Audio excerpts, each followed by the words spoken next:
আসসালামু আলাইকুম, সবাইকে স্বাগত জানাচ্ছি গ্লোবাল ভিউজে। আপনাদের সঙ্গে আছি আমি ফাহাদিয়া মিতু। আজ জানাবো আন্তর্জাতিক গণমাধ্যমে আলোচিত সংবাদ ও বিশ্লেষণ। ইয়েমেনের আনসারুল্লাহ মুভমেন্ট সমর্থিত সশস্ত্র বাহিনী শনিবার জানিয়েছে তারা ইসরায়েলের সংবেদনশীল কিছু স্থাপনায় নতুন করে ক্ষেপণাস্ত্র হামলা চালিয়েছেন। গাজায় চলমান যুদ্ধ এবং ইয়েমেনে ইসরায়েলি বিমান হামলার প্রতিশোধ হিসেবে এই হামলা চালানো হয় বলে জানিয়েছেন তারা। আনসারুল্লাহর সামরিক মুখপাত্র ব্রিগেডিয়ার জেনারেল ইয়াহিয়া সারি জানান, অভিযানে একাধিক ওয়ারহেড সমৃদ্ধ Palestine two hypersonic ballistic missile ব্যবহার করা হয়েছে, যা তেল আবিব মেট্রোপলিটন এলাকার বিভিন্ন স্থানে আঘাত হানে। সারি বলেন, হামলার লক্ষ্য অর্জিত হয়েছে এবং আশেপাশের লাখো ইসরায়েলি আশ্রয়কেন্দ্রে যেতে বাধ্য হয়েছে। ইয়েমেনের সশস্ত্র বাহিনী জানিয়েছে এই হামলা গাজায় চলমান গণহত্যা ও অনাহার এবং ইয়েমেনে ইসরায়েলি হামলার প্রত্যক্ষ জবাব। তারা অঙ্গীকার করেন, ফিলিস্তিনি জনগণের প্রতি সমর্থন হিসেবে এই ধরনের অভিযান অব্যাহত থাকবে এবং গাজাকে রক্ষার অঙ্গীকারের অংশ হিসেবে আরও ভয়াবহ ক্ষেপণাস্ত্র হামলা চালানো হবে। বাহিনীর বিবৃতিতে বলা হয়, অবিচল ইয়েমেনি জনগণ গাজার পাশে দাঁড়িয়েছে এবং ইয়েমেনের ওপর যত আঘাতই আসুক, সানাকে তার লক্ষ্য থেকে বিচ্যুত করা যাবে না। এর আগে বৃহস্পতিবার ইয়েমেনি বাহিনী জানায় তারা ইসরায়েলের সংবেদনশীল সামরিক স্থাপনায় দুটি বড় অভিযান চালিয়েছেন। এক হামলায় দখলকৃত আল নাকাব অঞ্চলে Palestine two hypersonic ballistic missile নিক্ষেপ করা হয়। অন্য অভিযানে ৩টি ড্রোন ছোড়া হয়, এর মধ্যে দুটি এইলাতের রামন বিমানবন্দরকে এবং তৃতীয়টি নাকাবের একটি সামরিক স্থাপনায় আঘাত হানে। সারে নিশ্চিত করেন, দুই অভিযানের লক্ষ্য সাফল্যের সঙ্গে অর্জিত হয়েছে এবং এর ফলে লাখো লাখো দখলদার আশ্রয়কেন্দ্রে যেতে বাধ্য হন। ওই দিনে ইসরায়েলি গণমাধ্যম জানায়, তাদের প্রতিরক্ষা ব্যবস্থা ইয়েমেন থেকে আসা একটি ড্রোন আটকাতে সক্ষম হলেও এইলাতে সাইরেন বেজে ওঠার পর বিস্ফোরণের শব্দ শোনা গেছে। খবরে বলা হয়, ইয়েমেনের সামরিক বাহিনী তাদের অভিযান সম্প্রসারণ করেছে, যা এখন বেন গুরিয়ন বিমানবন্দর থেকে শুরু করে ইসরায়েলগামী বাণিজ্যিক জাহাজ পর্যন্ত আঘাত হানছে। সারি বারবার বলেছেন, যতদিন না ইসরায়েল গাজায় হামলা এবং অবরোধ অব্যাহত রাখবে, ততদিন পর্যন্ত এই ধরনের অভিযান আরও তীব্রতার সঙ্গে চলতে থাকবে। ইসরায়েলের বিরোধী দলীয় নেতা ইয়ার লাপিদ শনিবার বলেছেন, ইসরায়েলি আগ্রাসন মোকাবেলায় যৌথ আরব বাহিনী গঠনের জন্য মিশরের প্রস্তাব তথাকথিত সম্পর্ক স্বাভাবিকীকরণ চুক্তিগুলোর জন্য গুরুতর আঘাত, বিশেষ করে যখন ইসরায়েলের কয়েকটি মিত্র দেশ ফিলিস্তিন রাষ্ট্রকে স্বীকৃতি দেওয়ার পক্ষে ভোট দিয়েছে, তখন ইসরায়েলের ভবিষ্যৎ অনিশ্চয়তার মধ্যে পড়েছে। ইসরায়েলি সম্প্রচার মাধ্যম কানের বরাতে জানা যায়, লাপিদ প্রধানমন্ত্রী বেনিয়ামিন নেতানিয়াহুর সরকারের তীব্র সমালোচনা করে বলেন, এক বিপজ্জনক মিশ্রণ অর্থাৎ দায়িত্বজ্ঞানহীনতা, অযোগ্যতা ও ঔদ্ধত্যের কারণে সরকার ইসরায়েলের আন্তর্জাতিক অবস্থান ভুলণ্ঠিত করেছে। তিনি সতর্ক করে বলেন, দেরি হওয়ার আগে এই সরকারকে বদলাতে হবে। লাপিদ আরও সতর্ক করেন, বর্তমান নীতিগুলো ইসরায়েলের আঞ্চলিক ও আন্তর্জাতিক সম্পর্ককে অস্থিতিশীল করেছে, যা তাদের রাজনৈতিক ও কূটনৈতিক ভবিষ্যতের জন্য ভয়াবহ পরিণতি ডেকে আনতে পারে। তার এই মন্তব্য আসে জাতিসংঘ সাধারণ পরিষদের ভোটাভুটির পর, যেখানে শুক্রবার বিপুল সংখ্যাগরিষ্ঠতায় ফিলিস্তিনের পক্ষে একটি ঘোষণা গৃহীত হয়। ঘোষণায় দ্বিরাষ্ট্রভিত্তিক সমাধান বাস্তবায়নের জন্য সময়সীমা দৃঢ় পদক্ষেপ গ্রহণ করা হয়। 2023 সালে বিরোধী নেতৃত্বে ফেরার পর থেকে লাপিদ ধারাবাহিকভাবে নেতানিয়াহুর কড়া সমালোচনা করে আসছেন। তিনি বারবার প্রধানমন্ত্রীকে ইসরায়েলের অস্তিত্বের জন্য হুমকি আখ্যা দিয়ে বলেছেন, নেতানিয়াহুর নীতির কারণে ইসরায়েলের নিরাপত্তা ও কূটনীতি দুটোই দুর্বল হয়ে পড়েছে। তিনি অভিযোগ করেন, নেতানিয়াহু কেবল নিজের রাজনৈতিক স্বার্থে গাজায় যুদ্ধ দীর্ঘায়িত করছেন। সম্প্রতি তিনি বলেন, এই সরকার একের পর এক ব্যর্থতার মাধ্যমে আমাদের রাজনৈতিক বিপর্যয়ের দিকে ঠেলে দিয়েছে। তিনি সতর্ক করে বলেন, তার নীতির কারণে বন্দীরা মারা যাবেন, সেনারা মারা যাবেন, অর্থনীতি ধ্বংস হয়ে যাবে এবং আমাদের আন্তর্জাতিক অবস্থান ভেঙে চুরমার হবে। নেতানিয়াহুর নেতৃত্বে ইসরায়েল এরই মধ্যে ক্রমবর্ধমান আন্তর্জাতিক বিচ্ছিন্নতার মুখোমুখি হয়েছে। সম্প্রতি 24টি দেশে করা জরিপে দেখা যায়, ইসরায়েল ও নেতানিয়াহু উভয়ের প্রতি বৈশ্বিক দৃষ্টিভঙ্গি অত্যন্ত নেতিবাচক। এমনকি যেই দেশটি ঐতিহ্যগতভাবে ইসরায়েলের ঘনিষ্ঠ মিত্র, সেই যুক্তরাষ্ট্রেও নেতানিয়াহুর জনপ্রিয়তা কমেছে। তাকে সমর্থনের হার দাঁড়িয়েছে 48%, আর 52% মানুষ তার বিরুদ্ধে অবস্থান নিয়েছে, যা 1997 সালের পর সর্বোচ্চ। একই সঙ্গে গাজায় ইসরায়েলের সামরিক আগ্রাসনের প্রতি মার্কিন সমর্থন নেমে এসেছে রেকর্ড ৩২%। এর কূটনৈতিক প্রভাবও ভয়াবহ।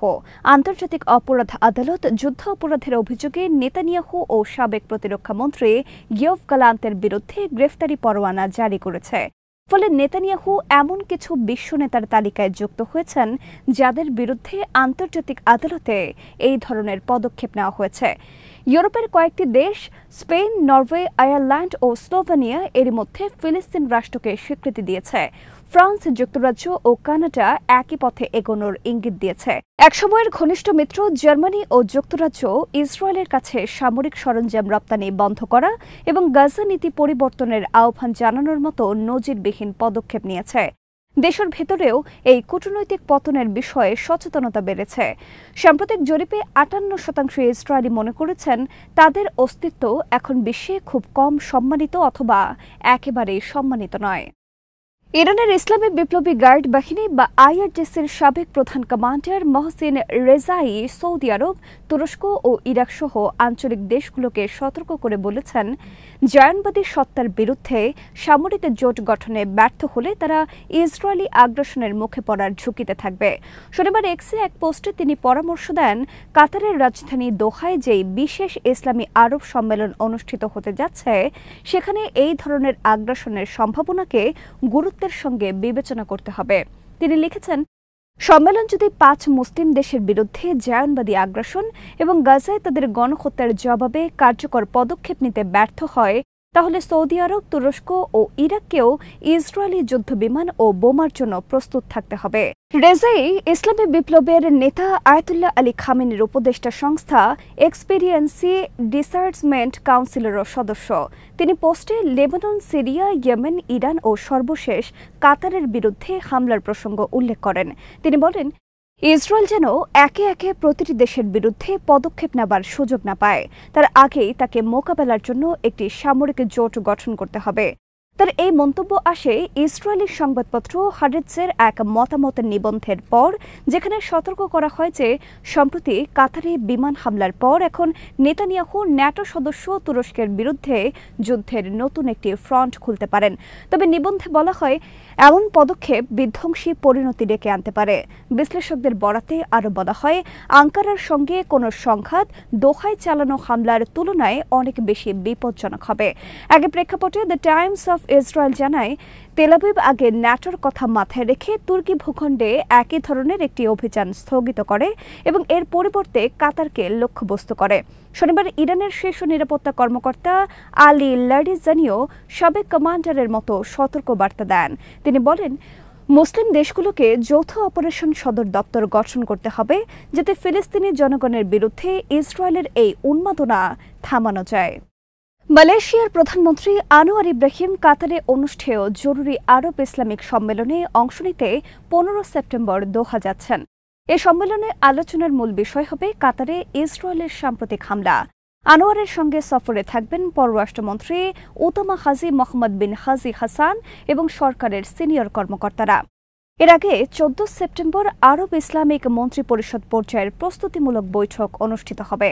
সম্মেলনে ইসলামিক সহযোগিতা সংস্থা ওআইসির সদস্য রাষ্ট্রগুলোর নেতা ও প্রতিনিধিরা যোগ দেবেন। মালয়েশিয়ার অংশগ্রহণ কাতারের প্রতি সংহতি প্রকাশের পাশাপাশি দীর্ঘদিন ধরে ফিলিস্তিনি জনগণের অধিকার রক্ষায় তাদের অটল অবস্থানকে আরও জোরদার করবে বলে মনে করা হচ্ছে। সম্মেলনে আনোয়ার ইব্রাহিম ইসরায়েলের প্রকাশ্য আন্তর্জাতিক আইন লঙ্ঘন, জাতিসংঘ সনদ ও রাষ্ট্রীয় সার্বভৌমত্বের অবমাননা এবং আঞ্চলিক ও বৈশ্বিক শান্তির প্রতি হুমকি ইস্যুতে জরুরি পদক্ষেপ গ্রহণের প্রয়োজনীয়তা তুলে ধরেন। মালয়েশিয়ার প্রধানমন্ত্রীর দপ্তরের বিজ্ঞপ্তিতে জানানো হয়েছে, সম্মেলন শেষে একটি চূড়ান্ত ঘোষণা গৃহীত হবার প্রত্যাশা করা হচ্ছে। এতে মুসলিম দেশগুলোর যৌথ অবস্থান ও সম্ভাব্য পদক্ষেপের রূপরেখা নির্ধারণ করা হবে, যা ইসরায়েলি আগ্রাসন মোকাবেলায় গুরুত্বপূর্ণ ভূমিকা রাখবে। যুক্তরাষ্ট্রের নিউ ইয়র্ক সিটি মেয়র পদপ্রার্থী জোহরান মামদানি বলেছেন, তিনি মেয়র নির্বাচিত হলে ইসরায়েলের প্রধানমন্ত্রী বেনিয়ামিন নেতানিয়াহু এই নগরে এলে তাকে গ্রেফতারে নিউ ইয়র্ক পুলিশকে নির্দেশ দেবেন। দ্য নিউ ইয়র্ক টাইমসকে দেওয়া এক সাক্ষাৎকারে মামদানি বলেন, নেতানিয়াহু যুদ্ধাপরাধী এবং তিনি গাজায় গণহত্যা চালাচ্ছেন। আন্তর্জাতিক অপরাধ আদালত বা আইসিসি যেই গ্রেফতারি পরোয়ানা জারি করেছে সেটির প্রতি সম্মান জানিয়ে নেতানিয়াহুকে বিমানবন্দরেই আটক করা উচিত। দৈনিকটি বলেছে, মামদানির এই ঘোষণা নিউ ইয়র্কের রাজনীতিতে প্রবল আলোড়ন তুলেছে। নিউ ইয়র্কে বিপুল সংখ্যক ইহুদি জনগোষ্ঠীর বসবাস। গাজায় ইসরায়েলি হামলার বিরুদ্ধে সাধারণ মানুষের ক্ষোভ বাড়লেও মামদানির এই প্রতিশ্রুতি ইহুদি নেতাদের মধ্যে উদ্বেগ তৈরি করেছে। মামদানি আগেও প্রকাশ্যে বলেছিলেন নিউ ইয়র্ক এলে নেতানিয়াহুকে গ্রেফতার করবেন। এবার তিনি স্পষ্ট জানালেন নেতানিয়াহু শহরে পা রাখার সঙ্গে সঙ্গেই পুলিশকে আদেশ দেওয়া হবে। ডেমোক্র্যাট প্রার্থী মামদানি আরও বলেন, কেন্দ্রীয় সরকার কোনো পদক্ষেপ না নিলেও স্থানীয় সরকারকে ন্যায়ের পক্ষে দাঁড়াতে হবে। তিনি ক্যালিফোর্নিয়ার সাবেক মেয়র গেভিন নিউসমের সিদ্ধান্তের দৃষ্টান্ত টেনে আনেন, যিনি ফেডারেল আইন অমান্য করে সমকামী বিবাহের লাইসেন্স ইস্যু করেছিলেন।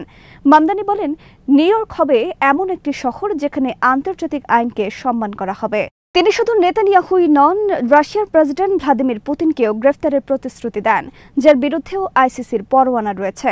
নেতানিয়াহুর কার্যালয় মামদানির বক্তব্য নিয়ে মন্তব্য করতে অস্বীকৃতি জানিয়েছে।